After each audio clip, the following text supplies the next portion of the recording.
నమస్కారం welcome to reflection news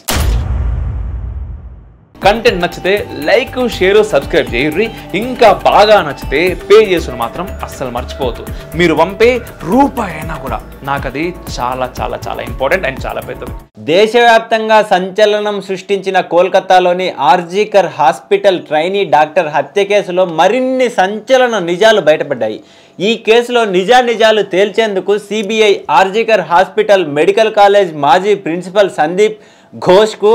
polygraph test నిర్వహించాలని నిర్ణయించిన విషయం తెలిసిందే సిబిఐ నిన్ననే ఈ కేసులో సందీప్ ఘోష్కు పాలిగ్రాఫ్ టెస్ట్ నిర్వహించగా ఈ టెస్ట్ తర్వాత డాక్టర్ చెప్పిన విషయాలు సంచలనం రేకెత్తిస్తున్నాయి పాలిగ్రాఫ్ టెస్టులో కూడా సందీప్ ఘోష్ అబద్ధాలు చెప్పాడని డాక్టర్ రికార్డులో పేర్కొన్నారు హత్య జరిగిన తర్వాత ఉదయం 9:58 సందీప్ ఘోష్కు హత్య గురించి సమాచారం అందిందట హత్య విషయం తెలియగానే ఘోష్ పోలీసులకు కంప్లైంట్ చేయలేదు హత్య విషయం తెలిసిన చాలాసేపటికి కాలేజ్ సూపరింటెండెంట్ ద్వారా పోలీసులకు కంప్లైంట్ చేయించాడని రిపోర్టులో పేర్కొన్నారు అంతకు ముందు రోజు రాత్రి 12:44 ట్రైనీ డాక్టర్ మృతి చెందినట్టు నిర్ధారణ జరిగిందని డాక్టర్లు చెప్తున్నారు అయితే దీన్ని ఆత్మహత్యగా చిత్రీకరించడానికి ఘోష్ ప్రయత్నించాడట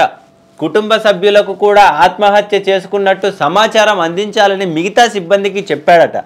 మృతురాలి శరీరంపై ఉన్న గాయాలను కనిపించకుండా చేయాలని మిగతా డాక్టర్లకు చెప్పాడట అలాగే హత్య విషయం తెలిసిన తర్వాత ఉదయం 10 గంటల నుంచే తాలా పోలీస్ స్టేషన్ ఇన్ఛార్జ్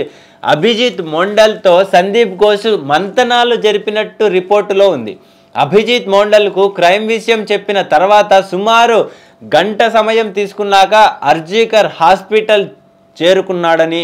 కావాలనే ఆలస్యంగా వచ్చినట్లు చెప్తున్నారు హత్య జరిగిన తర్వాత డెడ్ బాడీని సెమినార్ హాల్లో కనిపెట్టినట్టు పోలీసులు ఇదివరకే చెప్పిన విషయం తెలిసిందే అయితే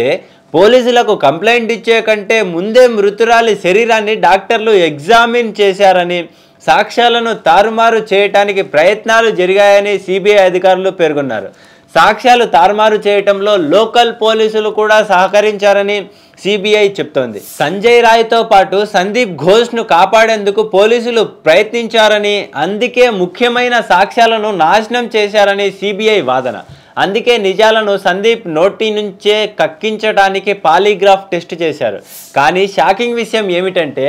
పాలిగ్రాఫ్ టెస్ట్లో కూడా సందీప్ ఘోష్ అబద్ధాలు చెప్పాడట పాలిగ్రాఫ్ టెస్ట్లో కూడా సందీప్ ఘోష్ అబద్ధాలు చెప్పగలిగాడంటే అతను ఎంత ప్రిపేర్ అయ్యి ఉన్నాడో అర్థం చేసుకోవచ్చు CBI Sandeep Ghosh polygraph test మీద చాలా ఆశలు పెట్టుకుంది కానీ ఇక్కడ కూడా సిబిఐకు నిరాశ ఎదురైంది ఇక మున్ముందు కేసు ఎలా ముందుకు వెళ్ళనుందో చూడాలి జై హింద్ జై భారత్